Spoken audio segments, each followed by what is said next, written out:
The United Nations urged the world on Monday to raise $606 million for Afghanistan, where poverty and hunger are spiraling since the Taliban took over, and foreign aid has dried up amid Western distrust of the Islamic militants.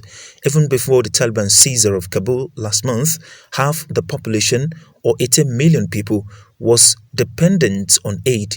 That figure looks set to increase due to droughts and shortage of cash and food, UN officials and aid group warn. The people of Afghanistan need a lifeline. After decades of war, suffering and insecurity, they face perhaps their most perilous hour. Now is the time for the international community to stand with them. And let us be clear, this conference is not simply about what we will give to the people of Afghanistan. It is about what we owe. We need to ensure that our humanitarian response saves lives, but also saves livelihoods. The people of Afghanistan are facing the collapse of an entire country all at once. Afghanistan faces a development emergency, and we must protect the progress of the two last decades.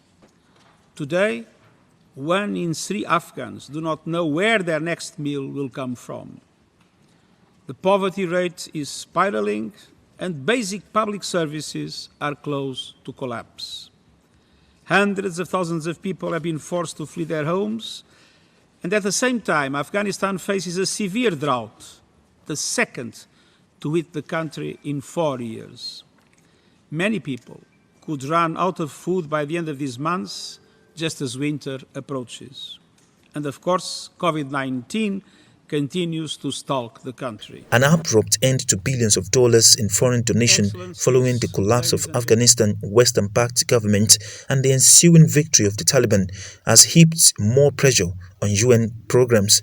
Yet, United Nations Secretary General Antonio Guterres says his organization is struggling financially. The Geneva conference, due to begin on Monday afternoon, will be attended by top UN officials including Guterres, the head of the International Committee of the Red Cross, Peter Maurer, as well as dozens of government representatives, including German Foreign Minister Heiko Maas. About a third of $606 million being sought will be used by the UN World Food Programme, which found that 93% of the 1,600 Afghans it surveyed in August and September were not consuming sufficient food, mostly because they could not get access to cash to pay for it.